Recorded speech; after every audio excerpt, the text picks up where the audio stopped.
Hello everyone, welcome back to mom and মাছকিন। আশা করি সবাই তোমরা ভীষণ ভালো আছো আর বাচ্চারাও নিশ্চয়ই খুব ভালো আছে। তো আবারও আজকে নতুন একটা রেসিপি তোমাদের সাথে শেয়ার করব।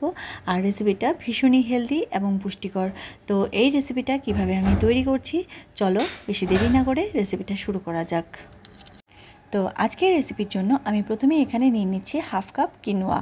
আর এখন আমরা সবাই জানি কিনোয়া হচ্ছে ছোট্ট একটা সিড, যার মধ্যে প্রোটিন অ্যামাউন্ট বা অন্যান্য আদার নিউট্রিয়েন্ট একদম ভরপুর রয়েছে। তো এটা বাচ্চা বড় সবার জন্যই কিন্তু ভীষণই স্বাস্থ্যকর একটা খাবার।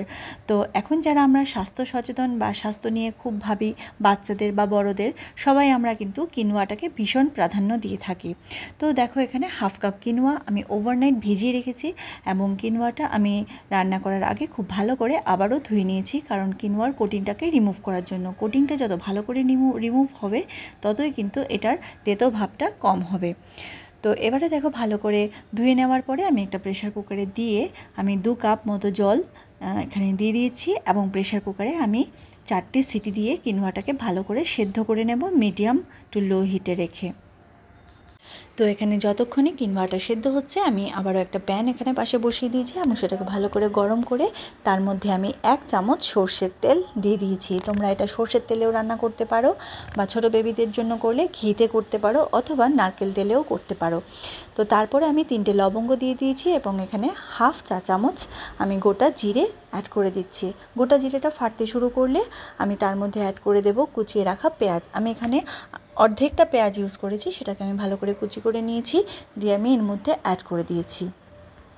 তো পেঁয়াজটাকে আমি তেলের সাথে হালকা নাড়াচাড়া করে 1 থেকে 2 মিনিটের জন্য আমি কিন্তু এটাকে সতে করে নেব এবং হিটটাকে আমি মিডিয়াম টু লোতে রেখে কিন্তু আমি পুরো প্রসেসটা করে নিচ্ছি।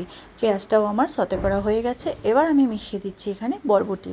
আমি এখানে 2টো বরবটি নিজের পছন্দ মতো সাইজ ছোটো ছোটো করে কেটে আমি অ্যাড করে দিয়েছি। তো বরবটি দেওয়ার পরে আমি এখানে মিশিয়ে দিচ্ছি হাফ আলু, যেটাকে আমি একদম পাতলা পাতলা করে কুচি করে নিয়েছি, দিয়ে ওটাকে অ্যাড করে দিচ্ছি। এই রেসিপিতে তোমরা তোমাদের পছন্দ মতো যে কোনো সবজি কিন্তু দিয়ে রান্নাটা করতে পারো। আর তারপরে দেখো আমি এখানে আমার বেবির স্বাদ অনুযায়ী অল্প খানিকটা নুন অ্যাড করে দিচ্ছি। তোমরা যদি 1 বছরের নিচে বেবিদের জন্য করতে চাও ডেফিনেটলি করতে পারো, তবে নুনটাকে স্কিপ করে করাটাই কিন্তু ভালো। এইবারে সব কিছু একসাথে খুব ভালো করে আবারও একটু নাড়াচাড়া করে নিচ্ছি। সবজিগুলো মিডিয়াম টু লো হিটে একটু সতে করে নেওয়ার পরে আমি এখানে অ্যাড করে দিচ্ছি হাফ টমেটো, যেটা আমি ছোট ছোট টুকরো করে কেটে রেখেছিলাম। তো এবার টমেটোটা অ্যাড করে দিয়ে আবারও টমেটোটাকে এই সবজিগুলো সব কিছু একসাথে আবারও একটু নাড়াচাড়া করে নিচ্ছি। তো তোমরা দেখতেই পেলে এই রেসিপিটার জন্য আমি কিন্তু 1 চামচ তেল ইউজ করেছি। তো এই ধরনের রেসিপির জন্য কিন্তু বেশি তেলের প্রয়োজন হয় না। আর এখানে অল্প খানিকটা আদা একদম পাতলা পাতলা করে কুচি করে নিয়ে আমি এর মধ্যে অ্যাড করে দিয়েছি। চাইলে তোমরা আদার পেস্টও ইউজ করতে পারো বা গ্রেট করেও দিতে পারো। দিয়ে আবারও একটু নাড়াচাড়া করে আদাটার যখন সুন্দর গন্ধ বেরিয়েছে তখন কিন্তু আমি কিনোয়াটা অ্যাড করে দেবো। তো অন্যদিকে দেখো কিনোয়াটা কিন্তু আমার খুব ভালো করে সেদ্ধ হয়ে গেছে। আমি তোমাদেরকে দেখাচ্ছি কতটা ফ্লাফি হয়ে গেছে। তো আমি একদম মিডিয়াম টু লো হিটে এটাকে হুইসেল দিয়ে যাতে এটাকে কিন্তু এই পর্যায়ে নিয়ে এসেছি। এবারে আমি জলটা যেহেতু একটুখানি বেশি ছিল জলটাকে কমিয়ে নিয়ে তারপরে আমি ঠান্ডা করে এয়ারটাইট কন্টেনারে ভরে রেখে দেবো। যতটা আমার লাগবে ততটাই আমি এই রেসিপির জন্য ইউজ করব। তো এবারে কিন্তু সবজিগুলো আমার সতে করা হয়ে গেছে এবং আমি এর মধ্যে অ্যাড করে দিচ্ছি 1 কাপ পরিমাণ জল। জলটা অ্যাড করে আবারও ভালো করে একটুখানি নাড়াচাড়া করে নেব।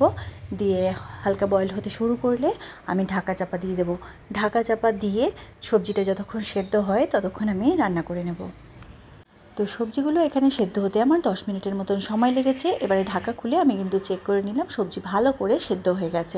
এবারে আমি বয়েল করে রাখা কিনোয়া যেটা রেখেছিলাম সেখান থেকে 1.5 হাতা মতো কিনোয়া আমি অ্যাড করে দিচ্ছি। এখানে অ্যাড করে দিয়ে কিন্তু আবারও ভালো করে নাড়াচাড়া করে নেব। কিনোয়ার এই রেসিপিটা আমি আমার বেবিকে লাঞ্চে প্রিপেয়ার করে দিয়েছিলাম এবং আমার বেবি কিন্তু কিনোয়া খেতে ভীষণ ভালোবাসে। আর আমার মনে হয় কিনোয়া যেহেতু এতটাই পুষ্টিকর একটা খাবার, সেজন্য প্রত্যেকটা বেবির ডায়েটে কিন্তু কিনোয়া থাকা অবশ্যই দরকার।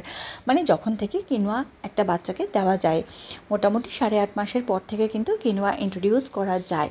আর কিনোয়াতে 9 এসেনশিয়াল অ্যামাইনো অ্যাসিড রয়েছে, যেগুলো একটা বাচ্চার গ্রোথ এবং ডেভেলপমেন্টের জন্য কিন্তু দরকার।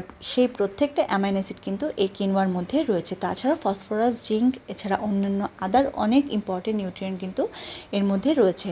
তার মানে কিনোয়া কতটা পুষ্টিকর সেটা তো তোমরা বুঝতেই পেরেছো। তো আজকের রেসিপিটা তোমাদের কেমন লেগেছে অবশ্যই তোমরা জানাবে। যদি ভালো লেগে থাকে একটা লাইক করে দেবে। চ্যানেলে নতুন হলে চ্যানেলটাকে সাবস্ক্রাইব করে নিয়ে মাম অ্যান্ড মাঞ্চকিনের পাশে থাকা বেল আইকনটিকে ক্লিক করে দিয়ে মাম অ্যান্ড মাঞ্চকিনের সঙ্গে থাকো।